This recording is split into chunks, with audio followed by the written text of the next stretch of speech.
ఉదాహరణకి మనం ఒక సిగరెట్ తాగే వ్యక్తికి కానీ మామూలుగా బూజింగ్ మందు కొట్టే వ్యక్తులకు కానీ మనం చెప్పేదేమి ఫస్ట్ తక్కువ చేసుకో ట్యాపరింగ్.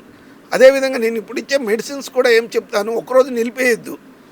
నా దగ్గర ఉండే డయాబెటీస్ వాళ్ళని ఎవరికి కూడా మందులు వాడద్దు అని చెప్పలేదు. మందులు వాడండి. మీ డాక్టర్ దగ్గర ఒక 25 రోజుల తర్వాత మీరు చెకప్ చేయించండి. అప్పుడు ఏమైంది అది దాన్ని చూడండి. దాని తర్వాత మీరు దాన్ని ట్యాపరింగ్ చేయండి. కరెక్ట్, వాళ్ళే చేస్తారు. తక్కువ చేసుకో లాస్ట్లో ఒక మాట చెప్తారు ఏమనేసి, మీరు జీవితాంతం డయాబెటీస్ వచ్చింది కాబట్టి మందులు తీసుకోవాలి, క్యాన్సర్ వచ్చింది కాబట్టి మీకు రోగనిరోధక శక్తి తక్కువైపోయి ఉంటుంది, ఈ మందులు తీసుకోవాలి అనేసి. లేని పొంది చెప్పడం లేదు. మనకి ఏం అవసరము, ఎలా అవసరము, ఎప్పుడు అవసరము, ఎంత మీరు కావాలి, మీ శక్తి ఏముంది, వీటిని మాత్రమే ఆలోచన చేయండి. ఇలాగే బతకండి. మీ జీవన విధానాన్ని మార్పులో ఉండాలి. బతకడం నేర్చుకోవాలే కానీ ఎట్లా ఒకట్లా జీవించడం కాదు. జీవన పద్ధతి ఉండాలి. ఆ జీవన పద్ధతిలో ఉన్నప్పుడు ఎలాగోగలా నేను బతుకుతాను. 80 సంవత్సరాలు 90 సంవత్సరాలు కాదు, ఫిట్ ఎనఫ్గా ఇప్పుడు మీలాగా ఉండాలి. నాలాగా అనేది చెప్పడం కాదు, అందరం బాగా. ఆశ్చర్యపోయాను, మీరు ఈ వయసులో కూడా గంటన్నరలో తిరుమలకి నడిచి వెళ్తారు అనేది ఛాలెంజింగ్గా. ఇది మాటల్లోనే కాదు, ఎనీబడి కెన్ కమ్. ఒక అతను నా యూట్యూబ్లోనే వేసినాడు, మీరు ఛాలెంజ్గా రాగలరా అనేసి. రండి, 20,000 కడతాను, ₹1,00,000 కట్టడం వద్దు, నేనే తొడకపోతాను. నేను ఎప్పుడు తిరుమలకి వెళ్ళేటప్పుడు కూడా ఒక వ్యక్తిని ఫ్రీగానే తీసుకెళ్తాను. రండి జతలో. ఛాలెంజింగ్ ఏముండదు, ఎక్కుదాము 1:30 గంటలు ఎక్కి చూద్దాము, దాంట్లో తప్పేముంది. హార్ట్ అటాక్ రాకపోతే ఎందువల్ల అని చెప్తే, హార్ట్ అటాక్ అనేది ఇప్పుడు అందరిలోనూ సామాన్యం అయిపోయింది. ఎందుకు వస్తా అనేది హార్ట్ అటాక్ అనేది కూడా ఎవరికి ఆలోచన చేసే విధానం తెలియడం లేదు. ఒకటి వచ్చేసి post traumatic stress disorder, PTSD. ముఖ్యంగా అది ఇప్పుడు కర్ణాటకలో చాలా ముఖ్యమైన వ్యక్తి దిలీప్ రాజ్ అనేసి మొన్న ఈ మధ్యలో చనిపోయినారు. అంతకుముందు పునీత్ రాజ్ కుమార్ అనేసి. వీళ్ళు ఏమేమి చెప్తే చాలామంది, వేల మంది కాదు, 68% ఉంది ప్రపంచంలోనే హార్ట్ అటాక్ చనిపోవడం వ్యక్తుల్లో 68% చనిపోతున్నారు అనేది కూడా అర్లీ ఏజెస్లో. ఇలాంటివే కారణాలు. ఏమి ఆహార పద్ధతులు, వాళ్ళు బాగా ఒత్తిడిలో పెరుగుతారు, ఒత్తిడిగా చేస్తూ ఉంటారు. ఈ ఒత్తిళ్ళ వల్ల, ఆ స్ట్రెస్ వల్లే చనిపోతున్నారు. ఆ యాంగ్జైటీ, ఆ లేనిపోని ఆలోచనలు, నేను అట్లా చేయాలి, ఇట్లా చేయాలి, మనం ఇట్లా చేస్తే బాగుంటుంది, అట్లా చేస్తే బాగుంటుంది కాదు. యద్భావం తద్భవతి, యథా రాజా తథా ప్రజ.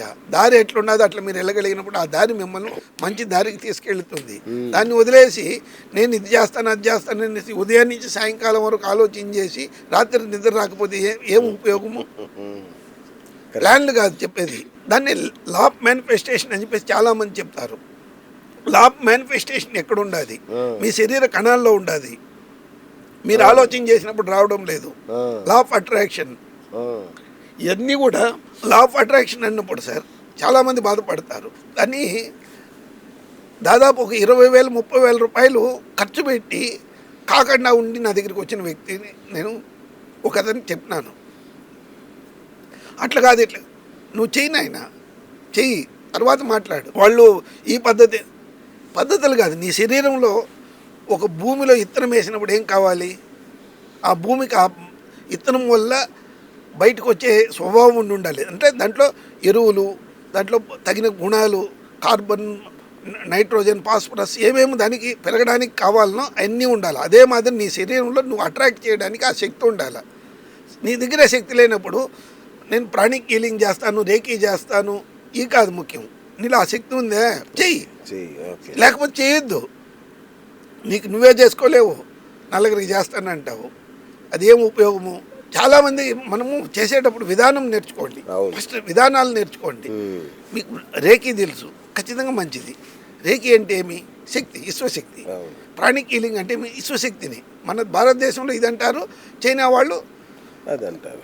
క్వాంటమ్ అన్న అంతే కదా, క్వాంటమ్ థెరపీ. క్వాంటమ్ కావాలని చెప్తే నేను థెరపీస్ చెప్పేది ఏమేం చెప్తే వేరే వాళ్ళు చెప్పినట్లు కాదు. మన శరీరంలో మన కణాల్లో అది ఉండాలి. మీలో లేనప్పుడు మీరు ఏరే క్వాంటమ్ గురించి ఏం చెప్పగలరు? అది ఏరే విధంగా అనుకోవద్దు. మీ ఛానల్లోనూ చూసినాను ఒకటి క్వాంటమ్ గురించి.